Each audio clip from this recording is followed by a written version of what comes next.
Hello everyone, welcome to missile classes. उम्मीद करती हूँ कि आप सब ठीक होंगे।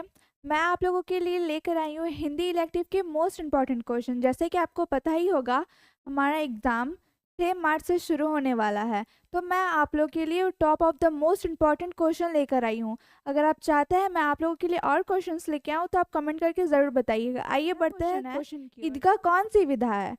चलिए बताइए। अगर आप लोगों ने चैप्टर पढ़ा होगा तो आप लोगों को ज़रूर पता है कि ईदगाह कौन सी विधा है। आपके पास 4 ऑप्शन है और इसमें से एक राइट आंसर है। आइए देखते हैं इसका राइट आंसर क्या है।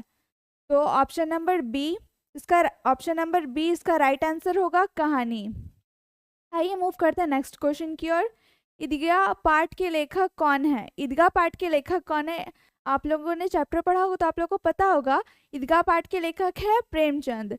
प्रेमचंद जी को कलम के जादूगर भी कहा जाता है। आइए मूव करते हैं नेक्स्ट क्वेश्चन की ओर। प्रेमचंद का मूल नाम क्या था? प्रेमचंद जी का मूल नाम क्या था? प्रेमचंद जी का मूल का नाम था गणपत राय। आइए मूव करते हैं नेक्स्ट क्वेश्चन की ओर। प्रेमचंद उर्दू के किस नाम से लिखते थे?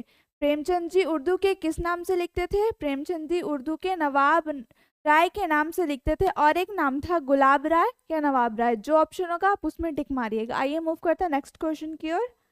क्वेश्चन नंबर 5 है, प्रेमचंद की सभी कहानियां किस पुस्तक में संग्रहित है? प्रेमचंद की सभी कहानियां किस पुस्तक में संग्रहित है? मानसरोवर बुक में संग्रहित है। सबसे इम्पॉर्टेंट बात, जिन्होंने अभी तक हमारे मिसाइल क्लासेस को ऐप को डाउनलोड नहीं किया है वो जाकर प्ले स्टोर से अभी डाउनलोड करें और इसे अभी बाय करें। यहाँ हमारे टीचर सुबह शाम ऑनलाइन क्लास करवाते हैं, जिससे आपके पढ़ने में बहुत आसानी होगी और आप अच्छे से पढ़ेंगे तभी ना आप अच्छे से नंबर लेकर आएंगे।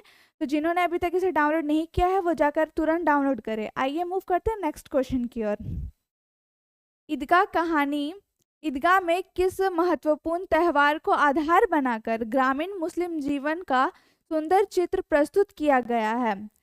ऑप्शन नंबर ए इसका राइट आंसर होगा ईद। आइए मूव करते हैं नेक्स्ट क्वेश्चन की ओर। माँ बाप के मर जाने के बाद हामिद की परवरिश कौन करता है?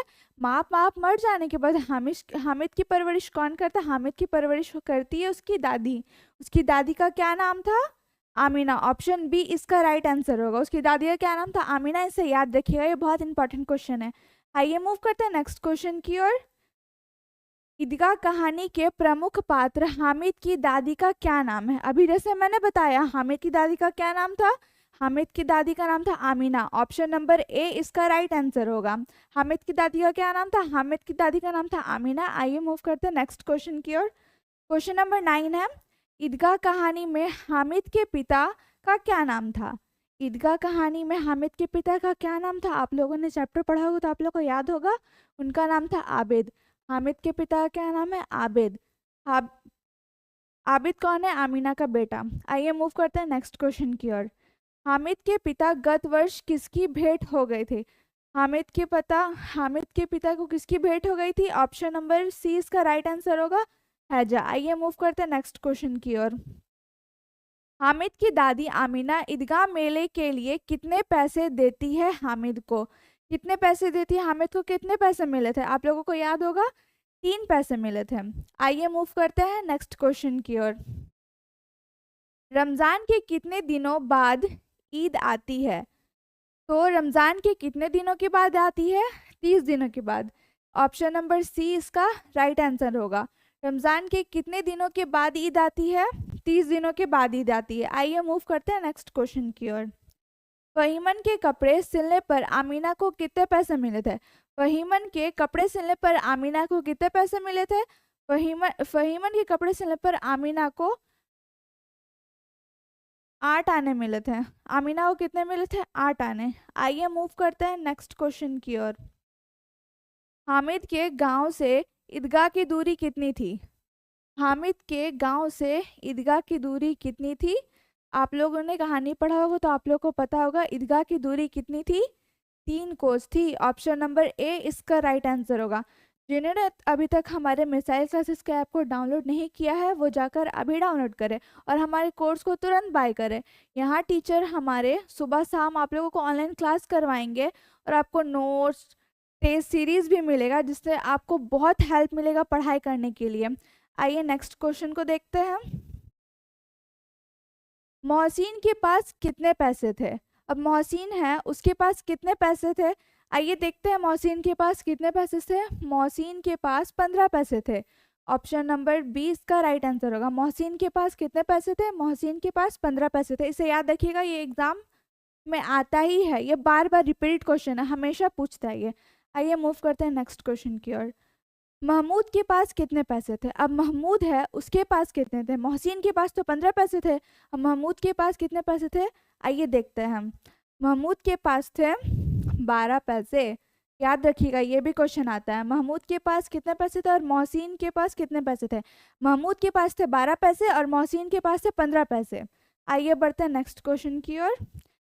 किसके मामा थाने में कांस्टेबल थे। अब थाने में कांस्टेबल किसके मामा थे। जिन्होंने कहानी पढ़ी होगी उससे अच्छे से याद होगा। तो मोहसिन के मामा थे। कौन थे, मोहसिन के मामा थाने में कांस्टेबल थे। ये भी आ सकता है, याद रखिएगा। आइए मूव करते हैं नेक्स्ट क्वेश्चन की ओर। मोहसिन के मामू का वेतन कितना था। अब मोहसिन के जो मामू थे उसका वेतन कितना था। मोहसिन के मामू का वेतन था 20 रुपये। ऑप्शन नंबर ए इसका राइट आंसर होगा। अच्छे से देखिए, मोहसिन के मामू का वेतन कितना था। मोहसिन के मामू का वेतन था 20 रुपये। इसे याद रखिएगा। आइए मूव करते हैं नेक्स्ट क्वेश्चन की ओर।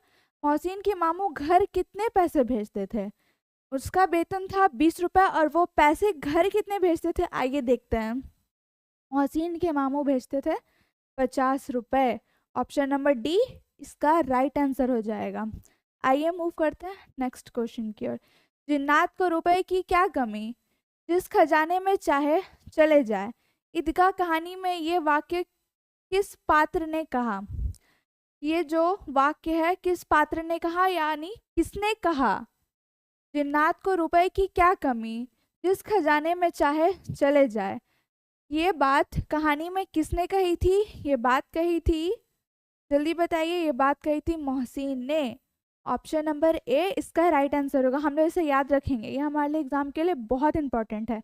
आइए मूव करते हैं नेक्स्ट क्वेश्चन की ओर।